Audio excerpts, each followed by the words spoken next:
ഈ കഴിഞ്ഞ ദിവസം മിസ്സിംഗ് ആയ ശരണ്യ എന്ന് പറഞ്ഞൊരു കൊച്ചിനെ തിരിച്ചു കിട്ടിയില്ലോ ഇന്നലെ. അപ്പോൾ 3-4 ദിവസം ആ കൊച്ച് ഫോറസ്റ്റിലായിരുന്നു പോലും. ഇപ്പം ഈ 3 ദിവസം കൊച്ച് ഒരു കാര്യവും പേടിയില്ലാതെ നിന്നു. ഒരു ഓപ്പൺ ഏരിയ ആയിരുന്നു, ഒരു മൃഗങ്ങളും ഇല്ല, ഒരു അരുവി ഉണ്ടായിരുന്നു, ആകെ 1/2 ലിറ്റർ വെള്ളമൊക്കെ ഉണ്ടായിരുന്നു. അപ്പം എന്തായാലും സർവൈവ് ചെയ്തതിൽ ഭയങ്കര അത്ഭുതമാണ്. കാരണം ഒരു പേടിയോ അതിൻ്റെതായ ഒരു ക്ഷീണമോ ഒന്നുമില്ല. അതായത് മുൻകൂട്ടി പ്ലാൻ ചെയ്ത പോലെ തന്നെ തോന്നുന്നു. ചിലപ്പോൾ അല്ലായിരിക്കും, ചിലപ്പോൾ അവിടുത്തെ കാലാവസ്ഥയുടെ ഗുണം കൊണ്ടായിരിക്കാം. പക്ഷെ മഴ പെയ്തത് കാരണം പുറത്തോട്ട് പോയില്ല എന്നൊക്കെ പറയുന്നു. അവിടെ എന്തോ ഒരു, അതായത് ഷെൽട്ടർ പോലെ വല്ലതും കിട്ടിയോ എന്ന് അറിയത്തില്ല. ചിലപ്പോൾ അവിടെ എന്തെങ്കിലുമൊക്കെ കിട്ടി, പാറയുടെ ഇടുക്ക് കൂട്ടോ അങ്ങനെ എന്തെങ്കിലും കിട്ടി കാണും. പക്ഷെ ഈ മഴ കാരണമൊക്കെ ഇറങ്ങിയില്ല, നടക്കാൻ പറ്റിയില്ല എന്നൊക്കെ പറയുന്നത് ഒരു ഇതല്ലേ. എന്തായാലും ഓൾറെഡി ഓപ്പൺ സ്ഥലത്തല്ലേ ഇരിക്കുന്നത്, അപ്പം എന്തായാലും നനയുമല്ലോ. പിന്നെ ഈ രക്ഷപ്പെടുത്താൻ വന്നവർ തന്നെ 5 കിലോമീറ്റർ അടുത്തുനിന്നാണ് കണ്ടുപിടിച്ചിരുന്നത്. ഇത് ആദ്യം തന്നെ കൂട്ടം തെറ്റിയ അപ്പം തന്നെ ഒന്ന് ഒച്ച വെച്ചിരുന്നെങ്കിലോ. ഇവർ ഏകദേശം 10 പേര് കൂടിയാണ് മല കയറിയത്. അപ്പം ഈ 10 പേരിൽ 9 പേര് അന്വേഷിക്കുന്നുണ്ടാവുമല്ലോ. അപ്പം ഈ കൊച്ചെന്തുകൊണ്ടോ ഒച്ച വെച്ചില്ല. എന്തെങ്കിലും ഒരു സൗണ്ട് കേച്ചിരുന്നെങ്കിൽ, കൂകിയിരുന്നെങ്കിൽ ആ 9 പേര് വെയിറ്റ് ചെയ്യുകയോ അല്ലെങ്കിൽ അവിടെ തന്നെ ഉണ്ടെന്നറിയുകയോ കണ്ടുപിടിക്കാനോ ഇതിലും എളുപ്പത്തിൽ ശ്രമിച്ചാൽ ഈ 4 ദിവസത്തെ പരിശ്രമം വേണ്ട വരില്ല. അപ്പം ആയിരുന്നു.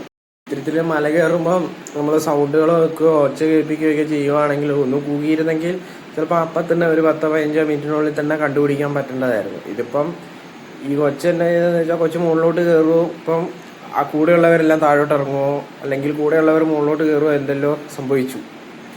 അപ്പോൾ ഇവള് കണ്ടിട്ടുണ്ടായിരിക്കാം, കണ്ടിട്ടില്ലായിരിക്കാം. അപ്പം അതെന്തായാലും ആകട്ടെ. എന്നിരുന്നാലും ഇങ്ങനെ ഇനി ആവർത്തിക്കാതിരിക്കാൻ വേണ്ടി ശ്രമിക്കുക. ഇനി മല കയറുന്നുണ്ടെങ്കിൽ തന്നെ അതിനുള്ള രീതിയിലുള്ള സേഫ്റ്റി മുൻകൂട്ടി കണ്ടിട്ട് ഇതാക്കുക. കാരണം ഒരുപാട് പേരൊക്കെ ഇത് ബുദ്ധിമുട്ടാണ്. കാരണം കാണുന്ന ജനങ്ങൾക്ക് അടക്കം, ഇത് റെസ്ക്യൂ ചെയ്യുന്നവർക്കടക്കം എല്ലാവർക്കും ഭയങ്കര ബുദ്ധിമുട്ടാണ് ഇങ്ങനെ മിസ്സിങ് വന്നു കഴിഞ്ഞാൽ. അപ്പോൾ കാട് കയറുമ്പോൾ ശ്രദ്ധിച്ചിട്ട് വേണം, അതിനുള്ള മുൻകരുതലുകൾ വേണം. കൂട്ടം തെറ്റിയാലേ കണ്ടുപിടിക്കാനുള്ള ഇന്ന സ്ഥലത്ത് കാണും, ഒരു സ്ഥലം നോട്ട് ചെയ്ത് പറയണം. അപ്പോൾ ആ സ്ഥലത്ത് എന്തായാലും തിരിച്ചെത്തിയിരിക്കുക, അഥവാ അപ്പോൾ അവിടെ വെയിറ്റ് ചെയ്യുക, അല്ലെങ്കിൽ ആ സ്ഥലം കണ്ടുപിടിക്കുക. ഒരു വഴി തെറ്റി പോകാതിരിക്കാൻ വേണ്ടിയിട്ട് ഇങ്ങനെ ഒറ്റയ്ക്ക് അല്ല 10 പേരുണ്ടെന്നാണല്ലോ പറഞ്ഞത്. അപ്പോൾ 10 പേരുടെ കൂട്ടത്തിൽ ഒരുമിച്ച് പോവുക, ഒരിക്കലും വഴി തെറ്റാതിരിക്കുക. ഈ 9 പേരെ അന്വേഷിക്കുന്നുണ്ടാവും. ചിലപ്പോൾ ഈ കൊച്ചു മാറിയിരുന്നതായിരിക്കാം, എന്തെങ്കിലും സാഹചര്യമായിരിക്കാം, എന്താണെന്നുള്ളത് കൃത്യമായിട്ട് അറിയത്തില്ല. പക്ഷേ ഈ 4 ദിവസം നിന്നതിൻ്റെ ക്ഷീണമൊന്നും ആ കൊച്ചിനില്ല, യാതൊരുവിധ ബുദ്ധിമുട്ടും ഇല്ല, എല്ലാം നടക്കുന്നുണ്ട്. ഭയങ്കര ഈ മുറിവുകളൊക്കെ പറ്റിയെന്ന് പറയുന്നത് അതൊന്നും കാണാനില്ല. പക്ഷെ എന്നാലും കിട്ടിയത് ഭാഗ്യം. പക്ഷെ ഇതുപോലുള്ള പരിചയമില്ലാത്ത ഫോറസ്റ്റ് കാടുകളിൽ ഇങ്ങനെ കയറുമ്പോൾ ഒന്നെങ്കിൽ നമുക്ക് അതിൻ്റെ കൃത്യമായിട്ടുള്ള വഴി അറിഞ്ഞിരിക്കണം, ഇതിലെ കയറണം, ഇതിലെ എക്സിറ്റ് ചെയ്യണം. അപ്പോൾ അറിയത്തില്ലെങ്കിൽ എന്തായാലും കൂട്ടത്തിൽ നിന്ന് വിട്ടു പോകാതിരിക്കുക. അഥവാ എന്തായാലും പ്രശ്നമുണ്ടെങ്കിൽ അന്നേരം അവിടെ പറയുക, ഇന്ന പോലെയാണ്, ഞാൻ വരുന്നില്ല, അല്ലെങ്കിൽ തിരിച്ചു പോകാമെന്നൊക്കെ പറയുക.